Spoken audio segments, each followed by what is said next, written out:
So, Attorney Pagano, bakit pinayagan na mapunta sa STL yung 3-digit game na dapat hindi? Ito pala ang isa pang kumakain sa kinikita ng mga lotto agents. This was approved by the office of the president. Come on. Yes. Come on. Yes. Come on. Do you think I'm stupid? Yes. Siyempre, kayo po ang nagpipid yan. Whatever you feed to the office of the president might say, yes. Kayo po dyan sa mga board of directors ang gumagawa ng polisiya. Don't tell me sa presidente, BBM, ang nagdeklara. Anong pakialam ni presidente BBM sa mga polisiya sa loto? He's so busy with bigger problems that we have in our country. Not the three-digit game. Don't tell me na si President BBM ang may pakana na yung 3-digit game ilaro na ilalaro na sa The situation in Mindanao.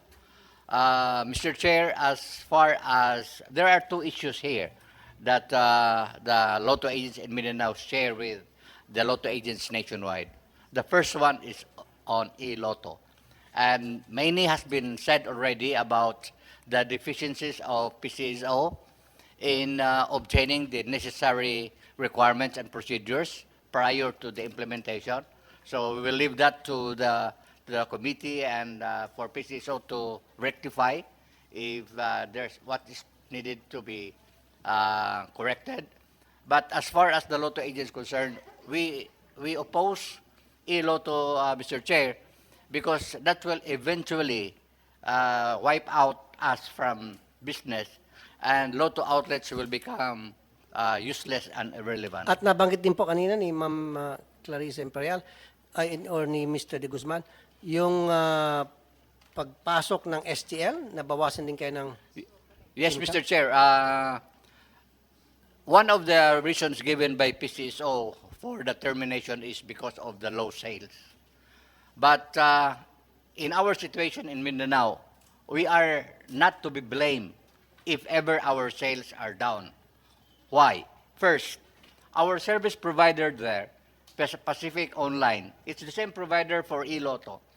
When there is a downtime, when the machines are not in order, when we call them, nobody answers. It takes weeks before our machines will be repaired. So what will happen to our sales? Excuse me, Pacific Online, pakisagot. Napakainutin niyo po pala. Mr. Chair, meron kasi tayong logistical sa Mindanao from our hub. So, nagkaroon din ng mga resignees, yung nagkataon na wala tayong mga personnel at the time. Isa lang yung naka-assign sa Cagayan area. Kaya nagre-replace kami. It takes time to replace yung mga field service. So kailan po na magkakaroon kayo ng full staff para matugunan po yung mga problema nila? Mr. Chair, wala na po kaming staff ngayon. It's PLS na po. Na-decommission na po kami. With the introduction of the FLX, Your Honor, so the machines of being used by Pacific Online is not anymore being used. But in the past, prior to the FLX, we are using those machines, and which are defective. And there's a joke among ourselves that when we call the hotline, it's a cold line because nobody answers, and it takes weeks to. Okay. So that's the first reason, Mr. Chair. The second one is, when STL was implemented, bettors of the digit games, because I would like to inform this committee that 80% of our total sales is on digit games, particularly 3D. So when STL came into the picture, naturally bettors go to STL because the minimum bet in STL is 1 peso. While the minimum bet in the lotto outlet is 10 pesos. Aside from that, the payout in lotto is 4,500 for 10 peso bet. In STL, for 1 peso, they are being paid 650 or 6,500 for a 10 peso bet. So nobody goes to us anymore.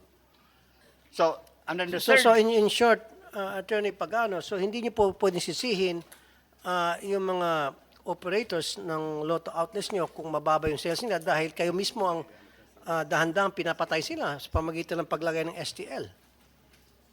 Have they been consulted bago nagkaroon ng STL? Mr. Na Chair, napagbotohan mo ba ito? actually, these are the same issues that were raised before STL was even launched, Mr. Chair. May I just, because at the time I was not yet there. Kailan na-launch yung STL? 2000. Okay, I know it was before your term. Yes, I yes, understand that. But actually, Mr. Chair, all those sentiments regarding STL were already raised during the STL, during the Anyway, hearings. sorry ma'am. In short, tama nga naman, naintindihan ko sinasabi nila. Kayo dyan sa PCSO, come and go kayo eh. Di ba? Sila nandyan na eh. For so many years, dekada na, yun ang hanap buhay nila eh.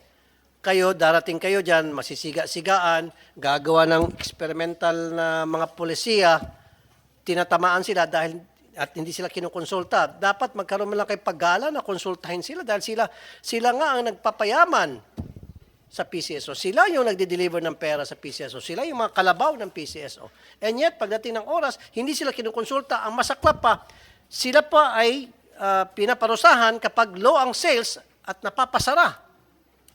God damn. At kagagawa niyo yun kung ba't bumabang sales nila. Dahil naglagay kayong panibagong sugal. Pag may panibagong sugal, panibagong kita. Hindi lang sa PCSO. God knows kung sino pa mga kumikita. Yeah, Mr. Chair, if I may add, there's a third reason. Before, STL is prohibited to play lotto games, particularly 3D, because 3D is a lotto game. Ano po yung 3D? Yung Swertres, it's a digit game, Your Honor. The Swertres, the 3-digit games. 3-digit. Yeah, Okay. that's called 3D. And previously, STL is prohibited to play 3D because that is a lotto game. Ngayon? But now, they are now allowed. Kailan pa po ito? This administration, Your Honor. Okay. That's why, wala nang naiwan sa amin, Mr. Honor.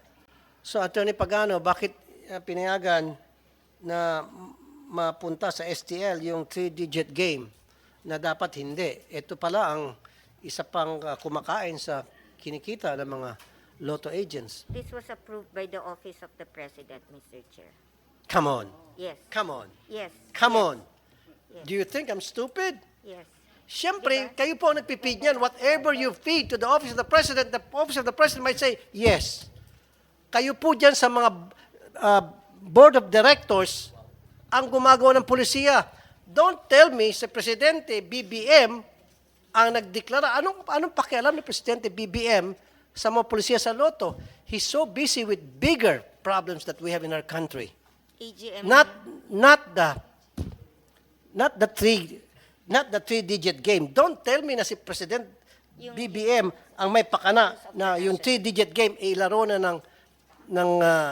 ilalaro na sa kayo po dyan, mga Board of Directors, ipinid nyo po sa Office of the President. Natural yung Office of the President, siguro through the ES, pipirma yan kasi sinubo nyo sa kanya eh. Sinabi nyo, nagkaroon kami ng board resolution, aprobado na itong 3-digit game, ilalaro na sa STL, isinubo nyo sa Office ng President, nandiyan sa desk ni ES, pipirma niyan. Galing sa inyo, manggagaling sa inyo. Don't tell me na manggagaling kay Presidente mismo yung idea. Kaya nga sabi ko, I'm not stupid. Anyway, ang sa akin po, nakita ko aping-api talaga to mga lotto outlets natin. Gusto ko po yung napag-usapan, maibalik yung 2,000 na mga lotto operators. And then, yung iba pang mga pulisya na gagawin niyo po ngayon, they have to be consulted. Siguro, I would like Chairman Junico to be involved. Nandiyan naman yung office niya and he'll be more than willing to assist. Okay lang ba, Chairman Kua? Yes, certainly, Mr. Chairman. Yeah, kasi nakikita ko po, dehadong-dehado po sila for the longest time. Yes, Mr. Bana? Mr. Chair, to add my testimony here, the problems has been exposed already. So if I may suggest solutions to the terminated 2,000 lotto agents and even the existing 6,500 lotto agents. Number one, the long-term solution, as mentioned, is for Pcso to procure additional FLX machines.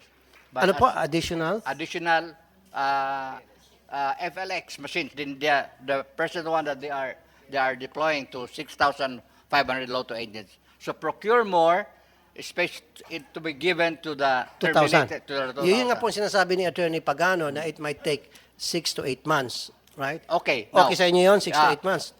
Basta may guarantee, Attorney Pagano, may guarantee na in 6 to 8 months, yung may bibigay yan doon sa mga 2,000 na nawalan. Attorney Pagano. At 8 to 10 Sorry, 8 to 10 months. We, Okay sa yeah, inyo? Mr. Chair, we understand the legal procedures and requirements for the procurement. And as Ms. Imperial mentioned, 8 to 10 months, we are dead by that time. So the second suggestion that I make for the medium term is to use the machines of PGMC, which was the legacy, which was used here in Luzon. And to my understanding, it is still usable. So as a stopgap measure, maybe we can use that. And we are made to understand that there was a study made by the game sector that it's not anymore usable or it's not compatible.